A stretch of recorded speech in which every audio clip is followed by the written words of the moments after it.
afternoon and good evening for a few of you. Welcome to today's community briefing. It is the 7th of September, the day we'll always remember, right?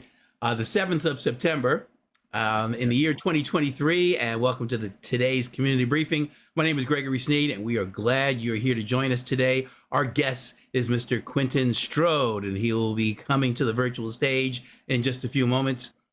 Get yourself settled, see some new faces, some regular faces, some faces we haven't seen in a little while, so welcome back. Again, my name is Gregory Sneed. Name of my company, Lifesaver Financial Services. I help my clients feel better about their money because I firmly believe that when you feel better about your money, you feel better about your life. And now, is Crystal here? Did she drop off?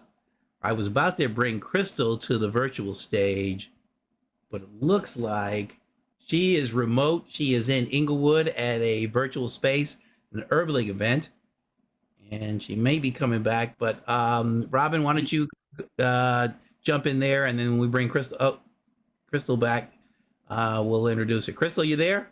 I am. Okay, go ahead. You're up. Okay, good afternoon. Good morning, everyone. Glad to have you on the community briefing. I am Crystal Mitchell. I am the co-director of Recycling Black Dollars and the inspiration behind the community briefing.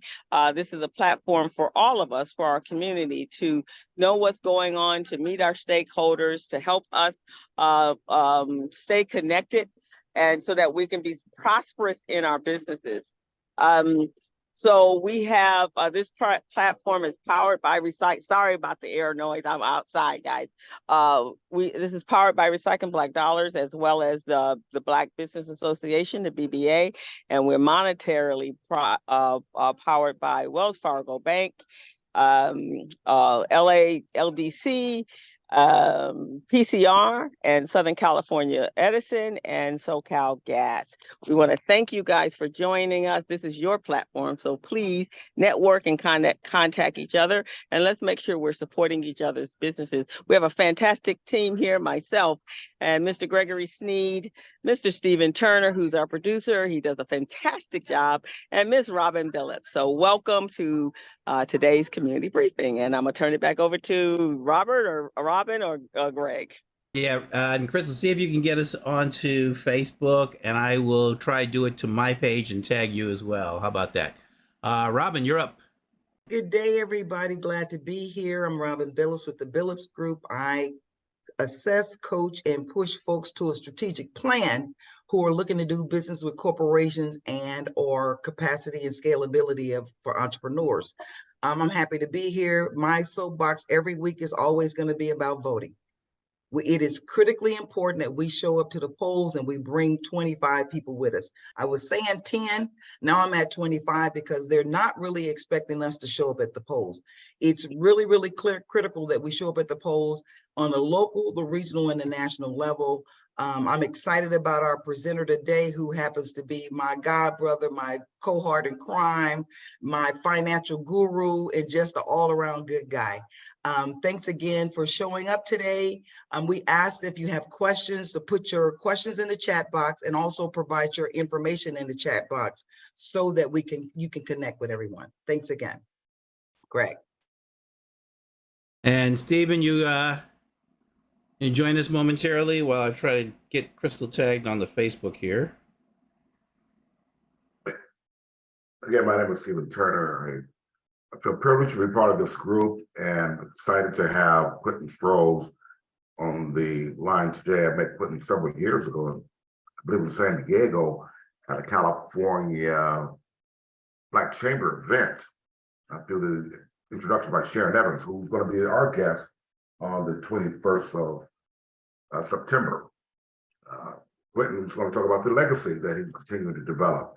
And again, my name is Stephen Turner. And again, we welcome any and all suggestions for other distinguished thought leaders such as Quentin Strode. Feel free to bring them. All right. So we're back, and thank you again for joining us. Our guest today, Quentin Strode, who's currently president and chief executive officer at the Vermont Slauson Economic Development Corporation. He has been there since May, so a total of 5 months. So by now, He's got his feet more than wet, figured out where the bodies are buried, and still dusting off the cobwebs and getting acclimated and introduced and all those things he's going to be sharing with us, and now fully briefed on all the programs that Vermont Slauson Economic Development Corporation offers to you and to the community and businesses and small businesses within our area. He specializes in leadership and expertise. He's a strategic planning, team building, leadership, project management, multi-site and regional operations, P&L responsibility. Well, that's a big thing. A lot of people have jobs, but having P&L responsibility is huge. I think Kevin Harper's on us with it. We were talking about that just last week. Revenue and profit growth, productivity optimization, et cetera, et cetera. So before Vermont Slauson, he was with Artifacts Capital and Advisory. He was managing director there for almost 11 years. He was also with the New Community Investments. He was CEO for 3 years there. Prior experience with U.S. Bank as a senior vice president, and also Bank of America. And he had a couple positions there. He was senior vice president and consumer marketing executive for LA, and vice president and regional marketing manager. He has a degree from the University of Washington, certificate there in Pacific Coast Banking School. He went to Jackson State University and has a BS in marketing. I have no idea where he grew up. Robin speaks of him affectionately, so might be from St. Louis, but he'll tell us where he's from. No, you shaking your head no? Okay, so Robin loves little people, but she really loves people from St. Louis. So please join me in welcoming to the virtual stage, Mr. Quentin Strode. Hey, Eric, thank you. Thank you, Eric, Crystal, Robin, and Steve for inviting me today. And really everyone that's on. Thanks for taking the time to spend a little time with me. I was going to make a presentation, but I'm not going to do that. I'm just going to kind of talk through the history of Vermont Slauson, which most of you guys already know, but not bad to go back and talk about it again. And I'm actually from Birmingham, Alabama. So I grew up there, went to college at Jacksonville State in Alabama, not Jackson State in Mississippi. Graduate school there, certificate at Pacific Coast Banking School at the University of Washington. Spent 30 years in the banking business, so had some pretty interesting jobs over those years. Ultimately ran Bank of America's Texas Midwest region, which was at the time the largest regional bank in Bank of America. I did that for about 4 years before going to U.S. Bank. So my background is banking and managing people and things of that nature. I called myself retired for a few years, and then, got bit with figuring out or trying to figure out how to help small businesses scale and grow. And just foundationally a part of my thought process after spending so much time as a banker and just seeing the things that happen in banks and how much banks really take away from our communities, finding ways to help small businesses scale, specifically Black and brown businesses, is really where my heart is today. And that led me to Vermont Slauson. I did some pretty interesting things at New Community Investments over that 3-year period that I was there. We set up a women's business center with an SBA women's business center. We created products that we thought would be great for supporting small business, like crowdfunding for small businesses. We created a platform called Impresario that was specifically training small business owners to raise money through crowdfunding. And crowdfunding, with what's happening with social media today, will be a thing of the future, and something that I'm thinking about actually putting in place at Vermont Slauson. Vermont Slauson's been around for 42 years. Most of you guys know that. Marvin Smith Battle Bay, who is an icon in this community, started it, basically drove it for a lot of years. And The good thing I think that Marva did in setting it up, I think she set it up in a way that we would be sustainable long-term because we own real estate. We own a lot of real estate, actually. We own the shopping center at the corner of Vermont and Slauson. We own the land where, in the building where the supermarket is, directly across the street, El Supra. We own about a half of a block of buildings on Western Avenue where our Teen Tech Center is, and then buildings scattered out and parking lots scattered out across LA. So we have a base of real estate that'll sustain us consistently for years, to come. The secondary piece of what we do is really focused on training small businesses, which was where my interest is. We have two of the city's business source centers, one in LA at our headquarters building, and one that we just launched in the city of Watts, or in Watts. I'm not sure if Watts is the city, so in Watts. And those programs are really focused on businesses that are actually operating and trying to scale. And we're limited to a certain extent to what we can do outside what the city allows us to do, but we're doing good work at both. And we're considered one of the top operators of those business sources in the city. The city has 10 of them. We have two, or two of the contracts. I'm looking to expand our work there, or our work in small business, and looking at creating products really as a part of my strategy or vision going forward, where we would ultimately generate a women's business center. I'm looking at putting out a women's business center in the city of Inglewood with a satellite in Watts. We already have leased space in Watts, so we'll actually be able to bring more resources to Watts, but also bring resources into the city of Inglewood that they don't have. And I think with the growth of businesses for Black and brown people, and specifically with the growth of women-owned businesses by Black women who are leaving corporations and things of that nature, Black women who have real skills, I think we'll actually do very, very well in the city of Inglewood. So that's where we're targeting. We actually applied for the SBA grant a couple of weeks ago. I decided that we're going to do it whether we get the SBA grant or not. And at some point within the next 90 days, we'll be launching a women's business center in Inglewood and in Watts. I'm also looking at creating products, a crowdfunding product to kind of match the work that we have in our CDFI. We actually do have a CDFI. And for those of you who don't know what a CDFI is, it's a community development financial institution. My dog is trying to get under my arm and get some attention, I guess. So we make loans. We make small business loans up to $50,000. We're in the process of being approved for an SBA as an SBA micro lender. I'm expecting that approval to come any day now. So that'll give us a little more muscle in the work that we're doing around lending in the community. So we're a place where you can come as a startup and look at getting some of your financing, or if you're a business that's looking to scale, figuring out a way to get along with us or with one of our partners. So I know PCR is on.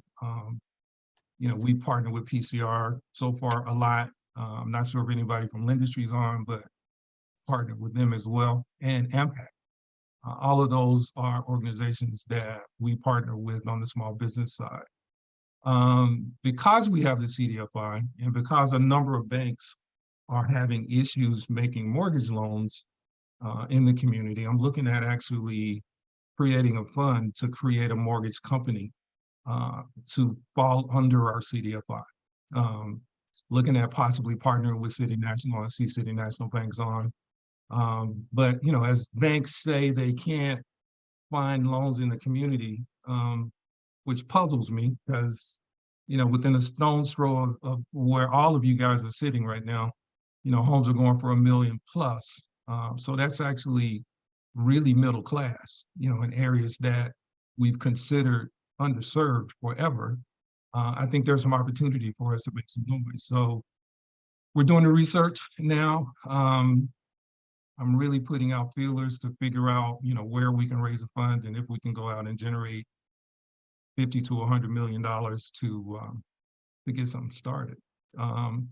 Looking forward, that's where we're going to focus. We're going to focus on, small business. We're going to focus on mortgages, and we're going to expand our support for the organizations that we have in the community. And actually, the other piece of what I want to do over the next few years is expand our reach. So we do a lot of work in South LA, but we have opportunities in East LA, in the Hispanic community, and in the San Fernando Valley, where in the Valley, they don't have a lot of support from organizations like ours. So, as I look at Van Nuys and some of the other areas of San Fernando Valley, we're looking also at the possibilities of creating a small business development center, similar to what they have at PCR, that we would operate in the San Fernando Valley. And I've had conversations over the last couple months, all the way up to Isabel Guzman at the SBA, about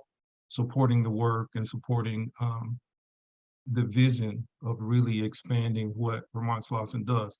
In my view, I want to be considered the premier organization in LA that offers small business support. And I think the opportunity to do that is there for us.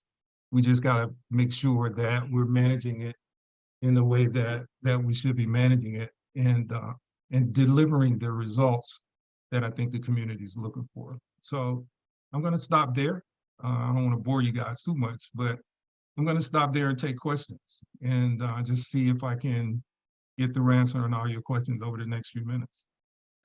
Quentin, quick question on what's involved with becoming an SBA lender, and how is that going to help you guys, help the community? And are there stages of it or tiers of it, or once you're in, you're in? How does that work? Good question. It's a typical application process. It's the federal government, so they do some pretty extensive background checks. The initial investment is only $175,000. So, we're doing a lot of work to get an initial investment of $175,000, but we take that money, loan it out, over a period of time. Within the first 12 months, if we check all of our boxes, based on what the SBA is expecting, have the majority of those loans be performing loans, the SBA will come in and invest in an additional $2 million into the operation. So right now we're kind of at the end of the background check piece and expecting to get approved. I actually started this process 2 years ago, before I even got to Vermont Slauson, because I acted as a consultant there, helping them to scale the CDFI. So it'd be a nice feather to have in our cap relative to the work that we do in the CDFI. The 2 million would actually help us to get above 10 million in outstandings. That is a goal that I've set for the organization over the next couple of years. So today we only have about 2 million outstanding, and we're considered an emerging CDFI. We have to get above that $10 million in outstandings target before we're considered by a lot of the larger organizations that invest in CDFIs. So today, the strategy internally is really to figure out a way to raise the lending capital that we need through partnering with government organizations. So, as of yesterday, we have a possibility of bringing in somewhere between 3 and 6 million over the next 18 months, just from government entities. That is really cheap money. And that's the other piece. I want to be able to bring in cheap money that we can loan out at a reasonable rate, as opposed to, taking in really a lot of money from investors who are going to charge us a lot based on today's interest rates. And, we'd have to loan that money out at much higher rates. Are there similar programs available, similar to the SBA from the state of California? We hear about these different programs that are out there to provide assistance for small business. in the way of microloans and in some cases grants? Yeah, not in the micro space, not yet. I'm not sure if we'll have that at the state yet, but talking to Steve Bradford about, the possibility of the state investing some money in us that we would turn around and distribute in the South LA community in grants. A lot of businesses today are still looking for grants as much as, we've been kind of out of the grant game for a little bit over a year. A lot of our businesses are, just kind of preparing and hoping that additional grant programs will come to the table. Before I left New, we got 5 million from the state to generate grants primarily in San Fernando Valley. And they just started that granting process, within the last 60 days. So they're looking to do about 300 grants with $5 million to organizations or small businesses in the San Fernando Valley. I'd like to basically take the same approach with Steve and see if there's, an additional 5 or 10 million of state money that we would manage and distribute out of Vermont Slauson. Oh, that goes quick. I think the Steve term out soon. I think he's Yeah, so I'm hoping we can get something on the table that allows us to take advantage of, his last time there. Yeah. Commercial banks compete with each other, but I get the sense that there's sort of a collaboration amongst CDFIs and community organizations. Obviously, we've got PCR, here, and Lendistry and the Center by Lendistry. There's a lot of, organizations. In a sense, it's more of a collaboration than competition. Yeah, we actually created the South LA CDFI Collaborative 2 years ago. So a number of the organizations that you just mentioned are a part of that. We're trying to scale that as well, or trying to figure out ways that we could work closer together, which just makes sense, for those of us who are playing in the CDFI space. And our efforts so far, have been good. And we, everyone that you just called out has pretty much been engaged in that process, over the last 3 years that, it took us to get from where we were to where we are now. And, so there's a lot of back and forth going on. If I can't do a deal, I can send it to somebody else. We use PCR probably more than anyone else, as a partner in lending if we can't or don't have the capital to lend to some of these companies. PCR is, just because of their history, has been an amazing partner. Everett at Lendistry is, definitely a thought leader. So, that's an easy one as well. And so we're focused on just putting our heads down and doing the work, but doing it together and focusing on communities that haven't had a lot of support from commercial banks. And that's not a knock on commercial banks. It's just more, they're tending to go where they think they can generate the most revenue. And sometimes our communities just get discounted. You mentioned. Oh, excuse me. I'm sorry, Greg. Go ahead. You mentioned about moving east, to incorporate some of the Latin community. And as a New Yorker, when I moved here, I thought Slauson was just kind of like, I almost thought Slauson ended at the 110. And and it wasn't until the last maybe 10 years I realized Slauson goes way east. I mean, it really it heads out. It's amazing how long of a street it is. So that I guess heading that direction, the Slauson still kind of keeps some name recognition. But how does that tie in with the sort of the Latino base or having bilingual, and the same thing with the Asian CDFIs? Is there a network within there as well? There is, and it's kind of interesting. I don't know if this will be shocking to the group or not, but we just finished our application for the Women's Business Center, like I said, 2 weeks ago. In the area that we targeted in South LA, there's about 2 million people living there. So we kind of targeted sort of the square of the 105 and, incorporated, most of the area between the 105 and the 60 and the 10, bordered by the 405. And there are about 2 million people there. 65% of those people that would be considered South LA are Hispanic. Only 14% are African American. And I moved here in 1986, lived all over the country, during that period, always end up coming back to LA. But I just don't remember that core of where Vermont and Slauson sits, having that many Latinos. And today, it's a different game. So, as I look at our growth in the future and for the time that I'm there, and look at really where our plans are and how we're partnering, with people that are in the community, LA's still a pretty big melting pot. And I want to take advantage of opportunities to serve the entire community. As much as I want to target Black people, primarily with the work that we do, the Asian community is important, the Latino community is important, the Native American community is important.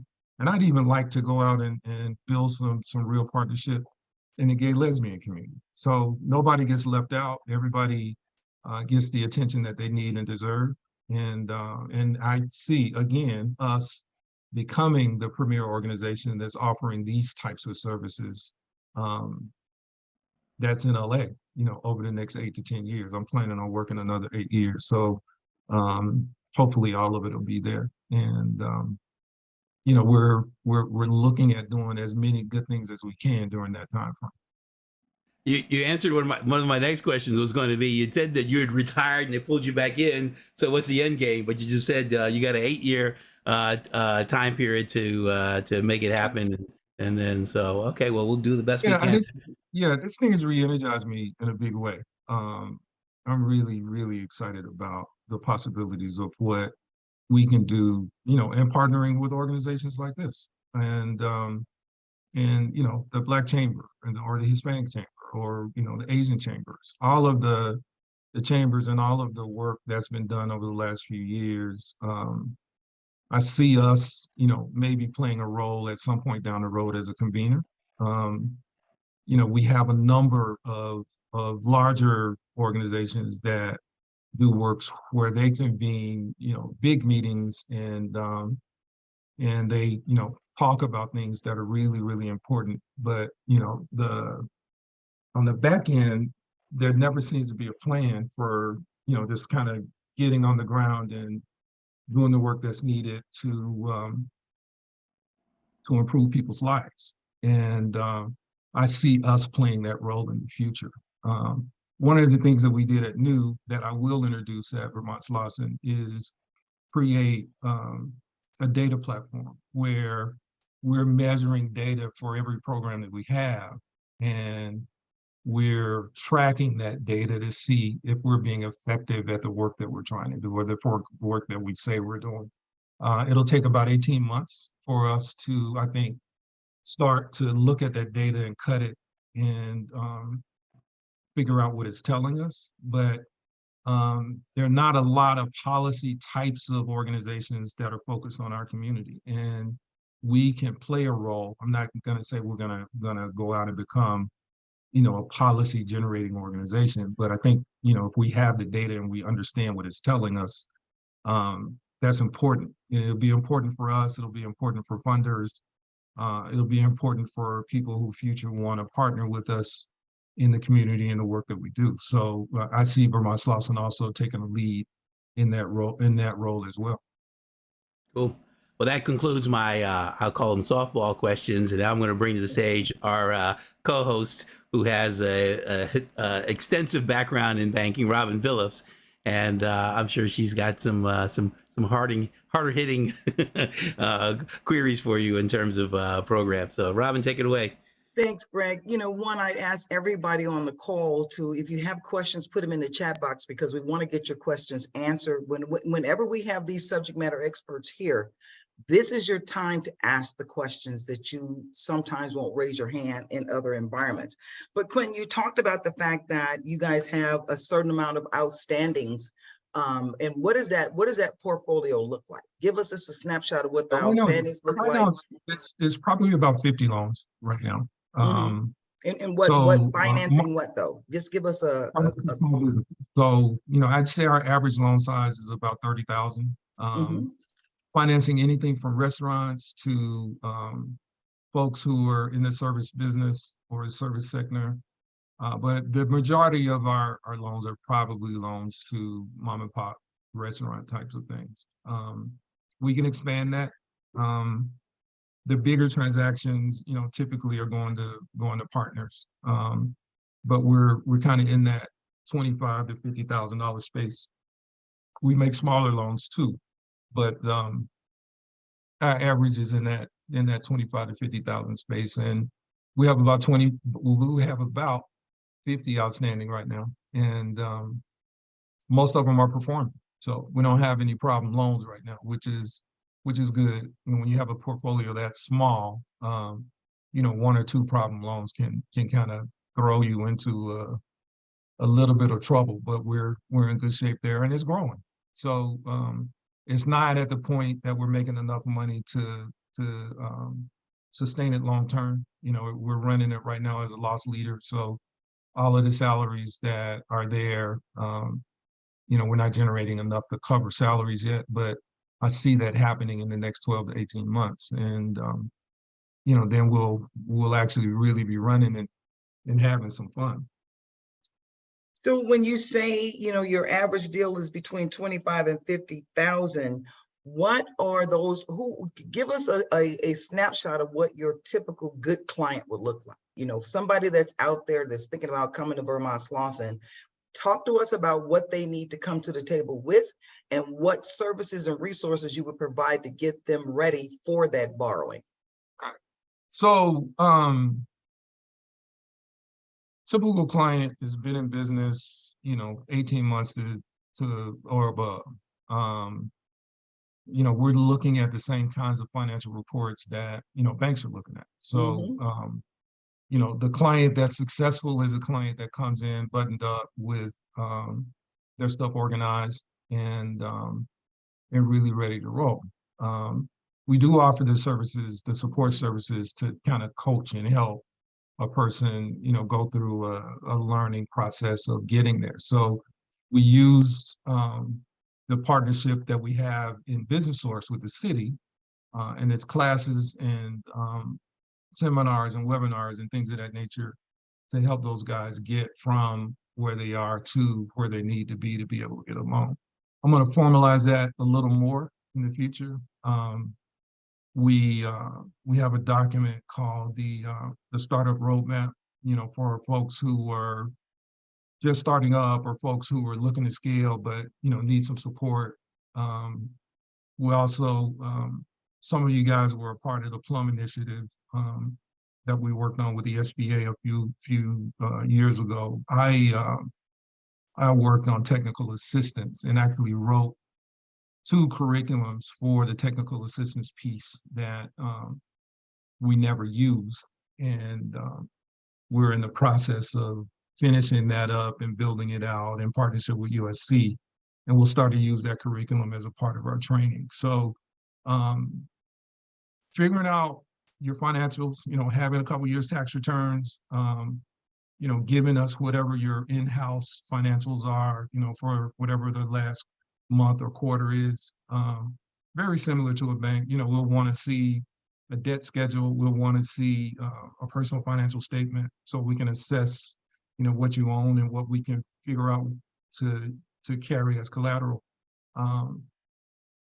Very similar, but our decision making is different. So where a bank may not be able to make a loan to a small business because banks are regulated, and as a regulated entity, there are certain things that they just can't do.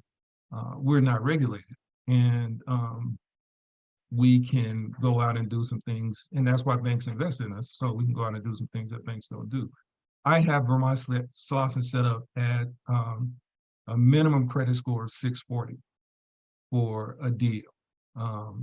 So, as we go through the hurdles of evaluating a company and and what the steps are to get them from application to funding. 640 as a credit score is sort of the minimum that we go through. That's actually below the SBA's 645. We have done some deals in the 620s. So, those are one-offs, but, I'm looking at 640, couple years in business.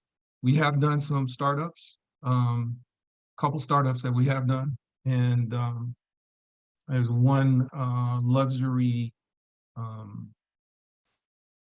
she makes luxury bags, something for the ladies, like a Gucci or Louis Vuitton, high-end Italian leather that, she's just a brilliant lady. We gave her about a $30,000 startup loan, and then helped her get another 175 from CDC Small Business Finance in San Diego to just kind of help to get her over the top. And her thing is going pretty well. So kind of in a wide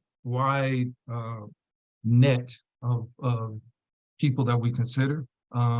I'd like to do some funky things around street vendors in the future. And we've had a program where we've trained street vendors with USC for 6 years that I'm bringing with me to Vermont Slauson. So I think we understand street vendors in a way that's a little bit different. So, and there are actually some street vendors out there that are doing really well. So I want to ultimately bring some additional muscle to figuring out ways to support street vendors also. Okay, I want to get some clarity.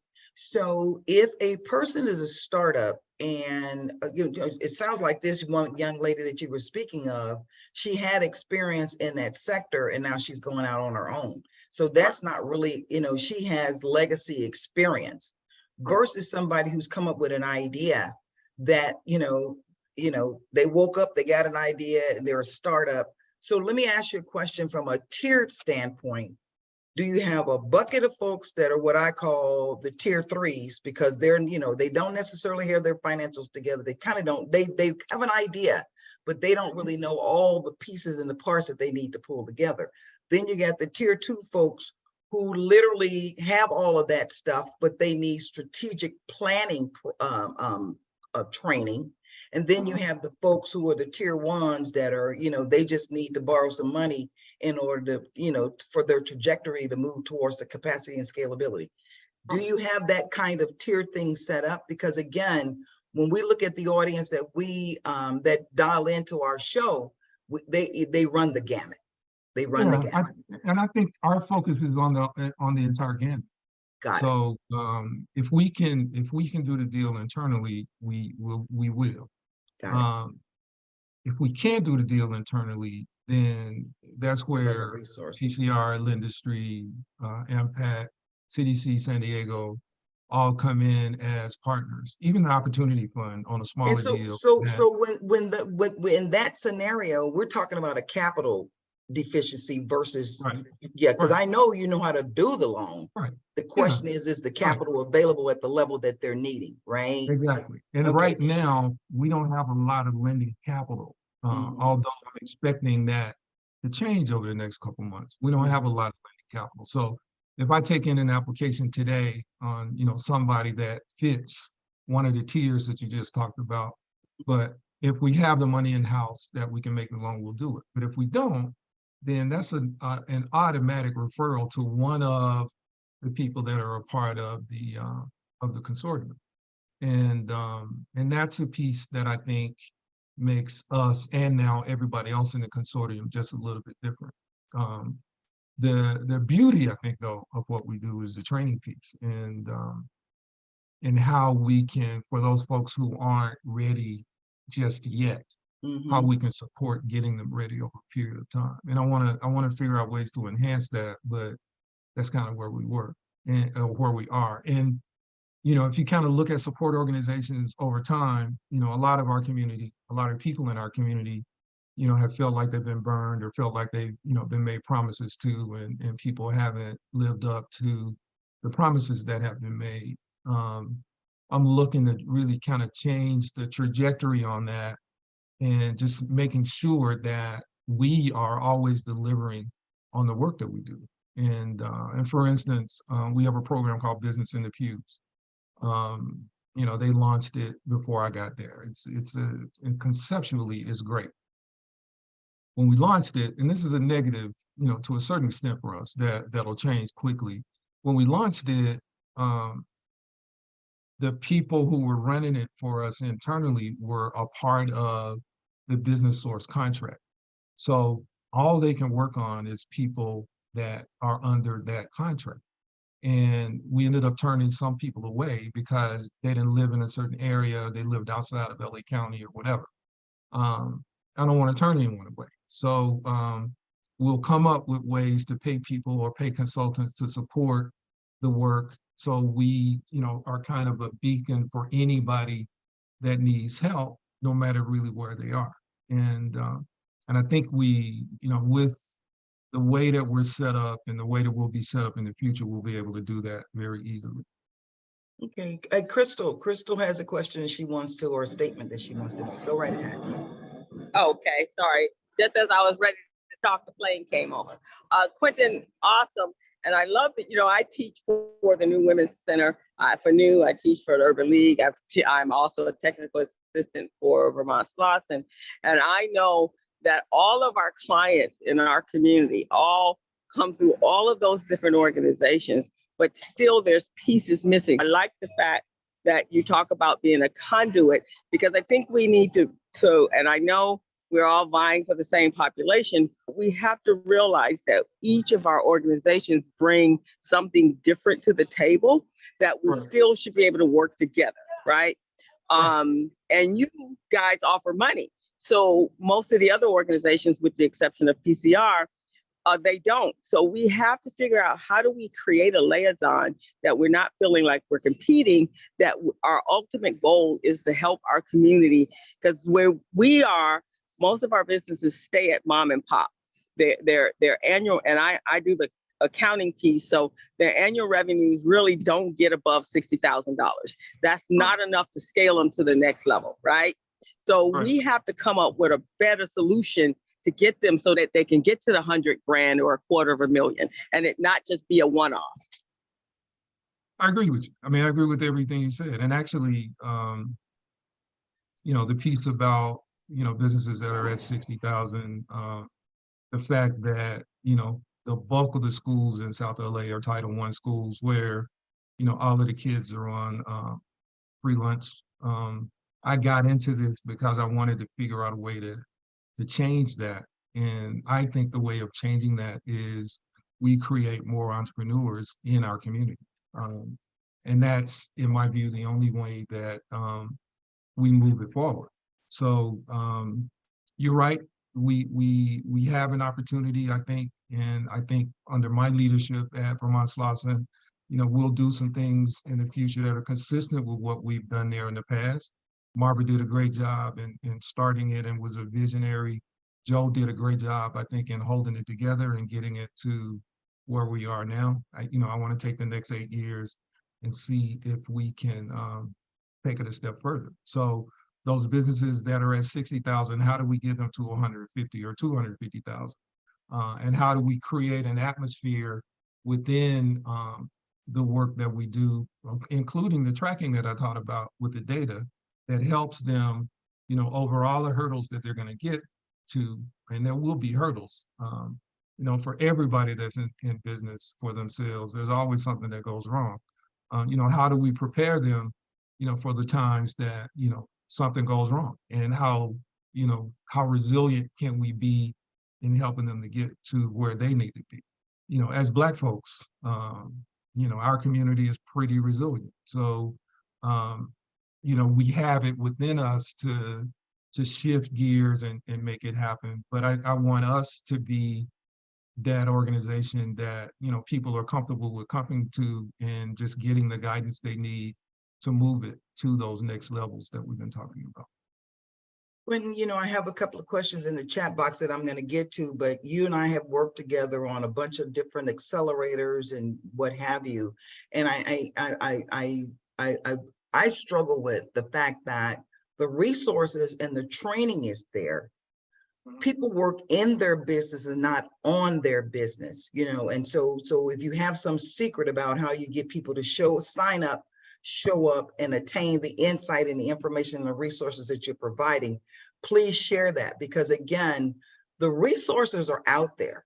The resources are out there. The packaging is out there. The training is out there. And 99% of the time it's free, especially for the tier 3 startup, smaller companies. So if there are some things that you can share that can help trigger the fact that people need to work on their business, not just in their business, right? And then I'll get to the questions that I have in the chat box. Yeah, I'm still trying to figure that out as well, Rob. We, as I said, we work together on on a number of things. And it's not hard to attract the guy that has an idea that needs some support. It's a lot harder to attract the guy that's making $60 grand a year and spending 80 hours a week in his business and, don't think they have the time to go and, move away from what they're doing. And that's actually just what they need to do. They need to take the time to go and, learn, some additional things. So, for us, that's something that we're going to work on over the next several months. Social media seems to be, a thing of the future, whether you're, old guy like me or, younger. And so we're going to figure out some things in social media, sponsor things at Vermont Slauson in a different way. So I've set aside, some budget money to figure out, how we can sponsor things and try to attract more people. But I think, in a nutshell, just trying to find ways to be visible. And, having the whole team really, pitching the same elevator speech everywhere we are. We are definitely going to be visible at Vermont Slauson. And, we'll be out there, we'll be talking about what we do, we'll be posting things. I posted something on LinkedIn this morning about, the number of people that are starting businesses today, and minorities are dominating, at a clip that's 3 times as fast as white people are. So I think people are beginning to catch on, specifically African-American women who are leaving corporations. There's something in those numbers that tell me that, there's success for us as a community down the road, because those people are leaving with skills and ideas, and they've actually gone through the ups and downs of managing different situations. So, with that, we'll figure out a way to present ourselves to the community in a way that we can attract people. Well, and when I look at our audience here, Roz Pennington is a poster child for an individual who has taken advantage of all of these resources, be it the SBA, PCR, Vermont Slauson, the city, the county, the state. A poster child for understanding the fact that in order to sustain yourself, you have to have these relationships. And I tell all of my clients that I consult with, if you're not aligned with a CDFI and an SBDC, you kind of shoot yourself in the foot. So here again, Ardina Brooks. Robin, I'm also— It ain't your turn. It ain't your turn. It ain't your turn. I'm the poster child for Quentin Strode Consulting. It ain't your turn, lady. Put yourself on mute. You guys know that's my cousin. Ardina Brooks has a question, and Ardina again is another one of those poster kids for provide me with some information, I will ferret it out. She's asking about the specific requirements for your women's center that you're looking to establish in Inglewood, and I'm sure that you might not necessarily have the criteria ready yet, but I would highly recommend her be one of your first constituents to be involved in that women's center, because she again is like Roz. These two ladies definitely take advantage of the training and the resources that are available to them. So do you have any specific requirements that are available currently? No, it's not. You can actually go on the Vermont Slauson's website right now and sign up as a client. And, as a woman in LA County, or, anywhere for that matter, you would be able to take advantage of the resources that we have.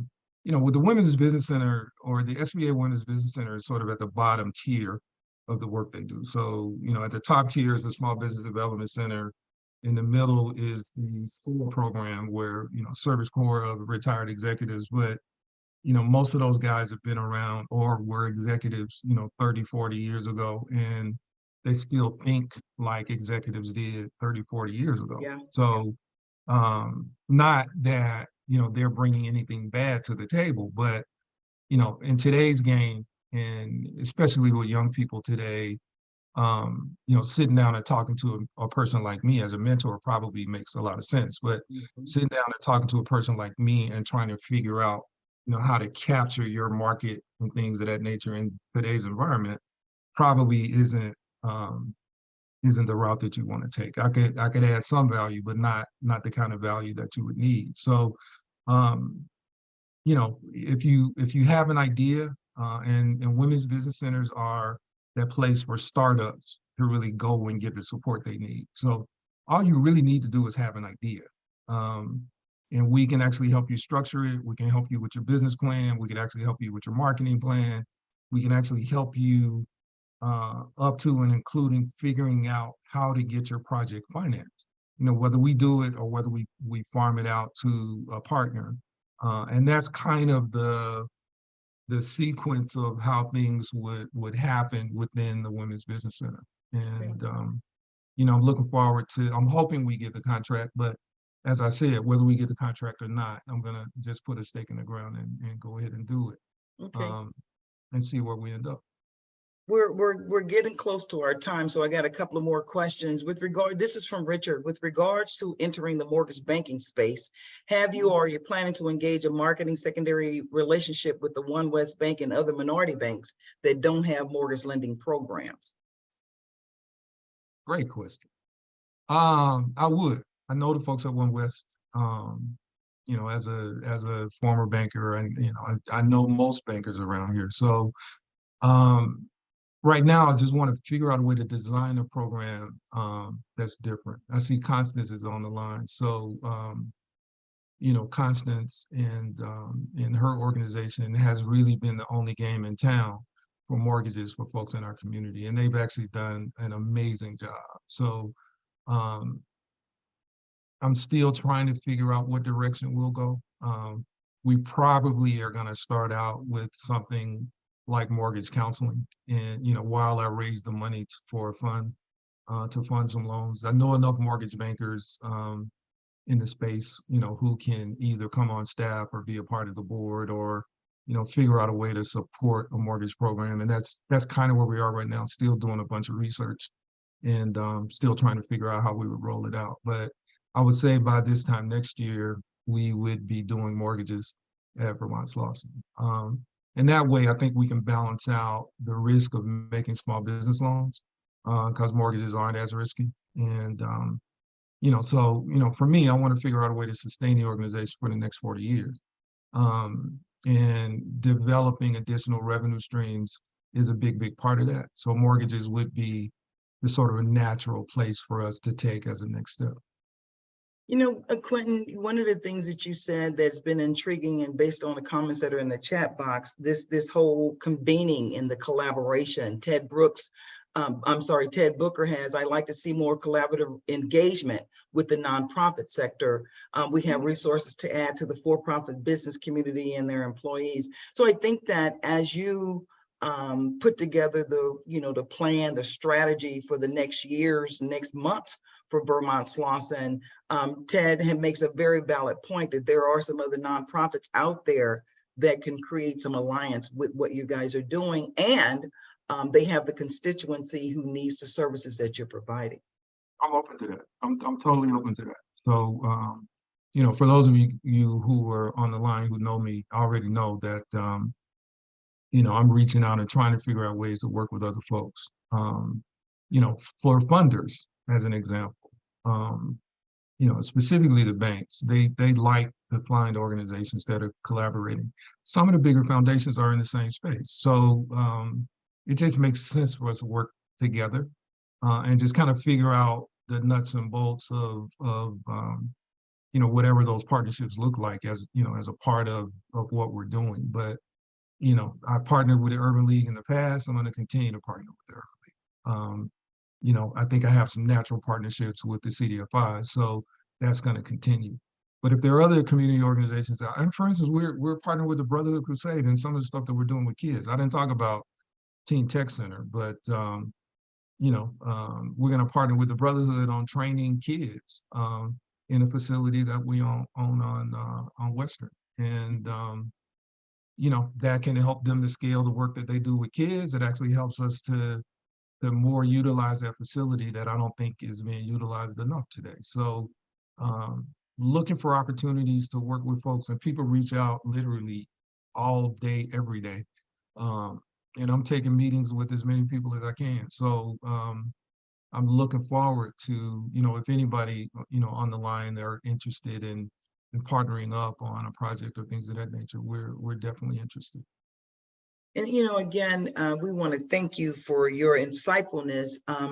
I will say to you guys who don't really know Quentin, he's so humble with what he's been able to achieve, coming from Birmingham, Alabama, being bused as a tall Black kid, going to school with a bunch of Anglos in Birmingham, Alabama. He's had a life experience, not only in his personal life, but also in his professional life.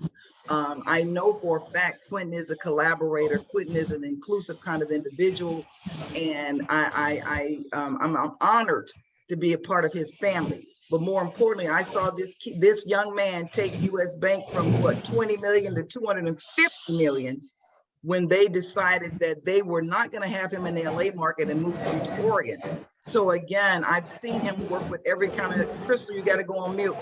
I've seen him work with every kind of community that's out there. He's passionately committed to our community. Yeah, we talk about the Black and Brown community, but as we always say on our show on Community Briefing, we focus on Black folks first. Robin, and everybody else will come along. Robin, can I say something about? You're supposed to raise your hand before you take yourself off of mute. Go ahead, Eric. Yeah, I want to say I've known Quentin for probably close to 30 years. He's a very good friend of mine.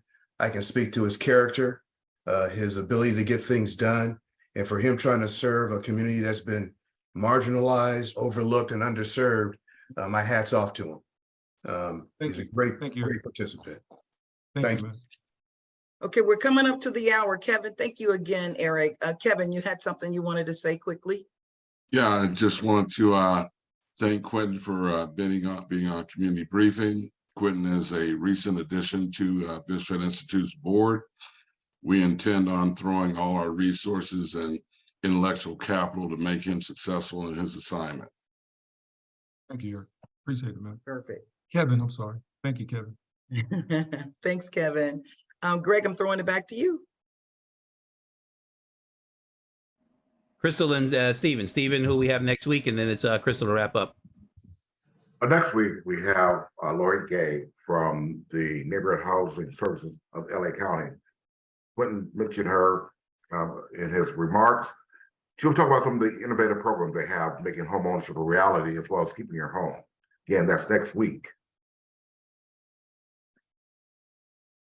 Thank you guys for coming. Quentin, thank you so much. Congratulations on your new position. I know you're going to move it on to the next level. We so appreciate you. And I'd love to see us all collaborate together. And please, Quentin, know that this is this platform, the Community Briefing, is created just for this purpose of making sure we all know what's going on in our community and making sure that we can help. So please come back anytime you guys want to utilize the platform. It's here for you. So thank you guys. Thank you all. And we will see you next week with our guest, Lori Gay. For sure. Thank you, guys. Thank you, and we're out. Y'all come back now here. Greg is stupid. Certifiable. It's great info. Thanks, you guys. Stop recording. Greg, take us off.